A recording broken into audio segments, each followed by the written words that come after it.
Good morning, guys. This is just a quick video to go over this little worksheet that I have loaded up onto the classroom for you. This is our Sketchbook Exercise 1. This exercise is really good helping not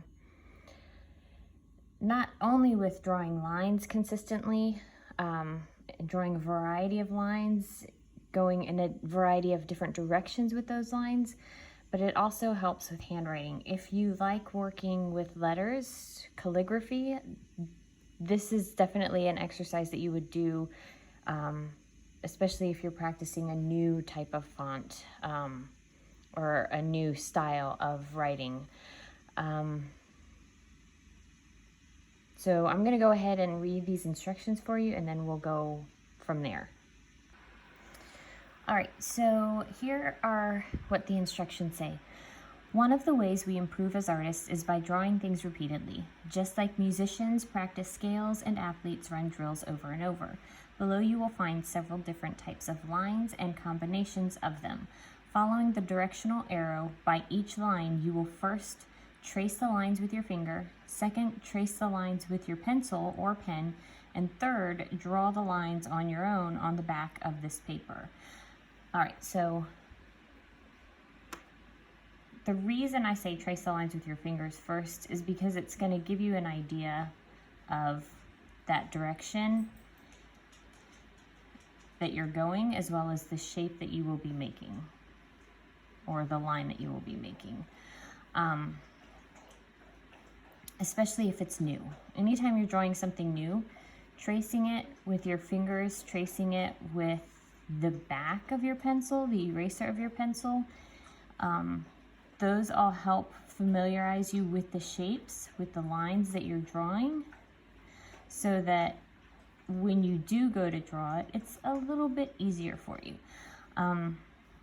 So these lines are all similar lines. They're just drawn, some of them so that they cross each other, and some of them so that they're going in the opposite direction, because that's going to also help us when we are drawing. Another exercise that I've had you guys do is contour line drawing.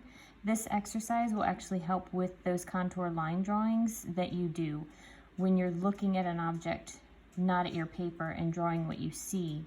Being able to draw with your pencil on the paper without picking it up actually helps. So this exercise that we're doing, when you draw, you're going to want to keep your pencil on the paper as long as you can to draw as much of that line as you possibly can. So I'm not going to do this last wavy line because I want to read to you what the instructions below it say. These two bottom lines are a little bit more complicated. These are challenge lines. I definitely want you to trace them, and I want you to try to draw them, trace over them with your finger and with your pencil. I'd like you to try drawing them, but I also want you to try creating some of your own to share with me. And that's basically what that says. Below are two challenge lines. Have fun and create a challenge line for me. So this right here, I don't want to actually trace it with my pencil lead, so I'm just going to go ahead and trace it with my eraser just so that I can get that feeling again.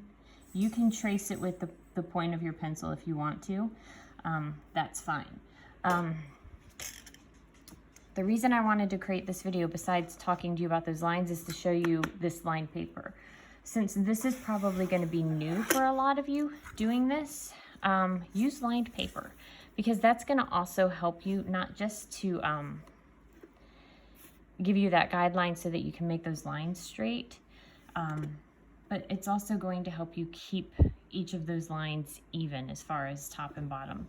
So for example, this top one right here, when I'm doing those lines, working on this curved paper, or on this lined paper, is going to help me keep those curves even. They're all going to be the same.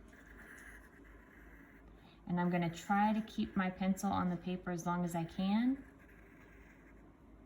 and go all the way across to the end. So I'm going to show you one more line. I'm going to do the wavy line at the bottom of the page. You don't have to do all these lines in the same order that they are drawn on the paper. You can do them in different orders. You can do different combinations of them, and you can repeat them as often as you want to. So if you really like this wavy line and you want to draw this wave line again, you can draw it again.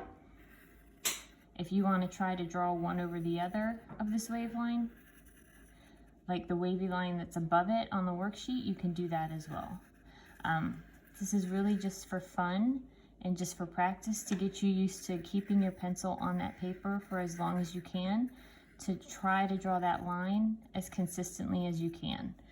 All right, have fun.